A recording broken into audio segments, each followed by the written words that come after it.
Anybody been to Boston? If you miss your turn, don't try to go around the block. You may never get there, okay?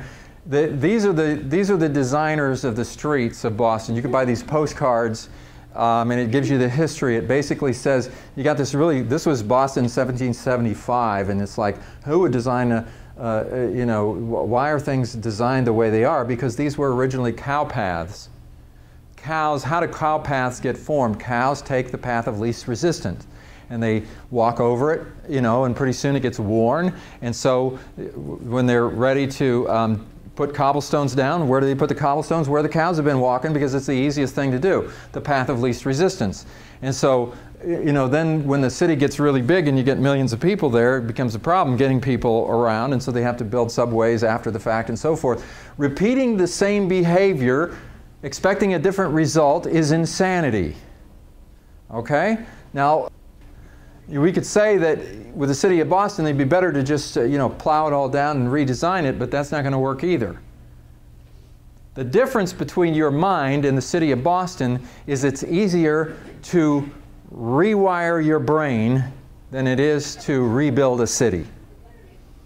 There are a lot of books out on the topic of rewiring your brain. Our brains have what they call neural pathways established. How we think. When something happens, you make associations, neural associations, and it leads you down a path, a way of thinking, a way of seeing things, a way of doing things.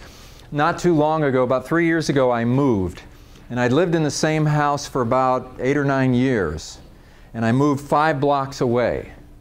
And after I moved, and after we moved all our stuff to the new house, I kept finding the same phenomenon happening every day. I would come home, I'd be driving home. I would get to the point where before I would turn this way to go to my old house, now I turn this way to go to the, what do? I turn the old way. And as soon as I turn, I go, wait a minute, I don't live there anymore. I know that. Why did I turn? It's just like I've wired myself. The little synapses are going on, while I'm thinking about other things and so forth, and I'm like on automatic pilot, and the path of least resistance just takes me right down this path. And this is how our habit patterns just continue to do things the same way, and we don't think about it, and we don't question it. But what are we doing? We're establishing pathways that really are the wrong way to operate. So now we have to rewire. Part of breaking habits, old habits, and forming new habits actually is a brain rewiring. In other words, the synapses in your brain get changed. The neural pathways actually get changed. As you establish new habits, it changes the way you think.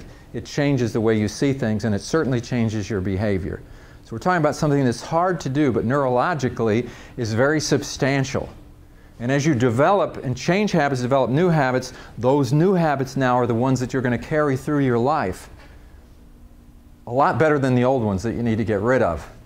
And so as we look at this whole process, always remember that no matter whether it's hard to do, you're still better off going through the process of breaking the old ones and breaking the new ones.